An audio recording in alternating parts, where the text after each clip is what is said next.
हिनी का हमें या पूछे छिए कि एकटा फैकरा बोल दिलके हिनी, ओकरा फैकरा के व्याख्या करते। अब बताइए कि अपने कौन फैकरा बोल रही? बैठा से बेगार भला, धोबी से चमार भला। अली कुछ तो कहना चाहिए, काम बैठे के गुजर लोगों का नहीं करना चाहिए। बैठा से बेगार भला, धोबी से चमार भला।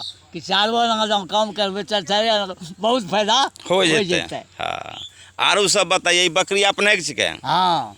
तो कैटा बकरी छे? बकरी से 4 गो 3 गो बच्चा, एगो बकरी। हाँ, तो बकरी के हमरा आर्थिक रूप में कहे छे कि बीपीएल एटीएम, एकरा बारे में जाने छिए? नहीं जाने छिए। जैसे एटीएम में पैसा निकालना छे, निकाली ले छिए। हाँ। तो गरीब आदमी जरा पोसे छे, कखनो जरूरी होते तो पठवा बेचिलते, बकरिया बेचिलते, कखनो 1000-500 ओकरा जमा में आबी जेते। ये लिए एकरा कल के गरीब के एटीएम।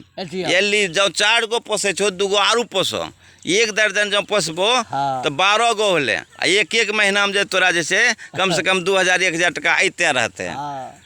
तो अक्कल भाई तो एक बात कहलो। और ये भाषा के नाम किछ के अंगिका। और अंगिका भाषा के प्रचार प्रसार करे वास्ते फूल कुमार अकेला सक्रिय छे और हमेशा सोचे छे कि हमारा भाषा देश दुनिया जाने समझे। और ये लिए वीडियो बनेलो गेलो छे। और ये वीडियो यूट्यूब पर लाइक होते। और यूट्यूब चैनल के नाम किछ के अंगिका की अग्नि। और ये अंगिका की अग्नि जे छे जगह जगह पर अलग अलग होते। कभी बच्चा के वीडियो बनते, कभी महिला के वीडियो बनते, कभी विद्यार्थी के वीडियो बनते। और तरह तरह वीडियो के अपने के स्वाद मिलते। ये लिए अपने ये वीडियो को लाइक करिए, सब्सक्राइब करिए, शेयर करिए, एक दूसरा का बताइए कि अंगिका के प्रचार करे वास्ते।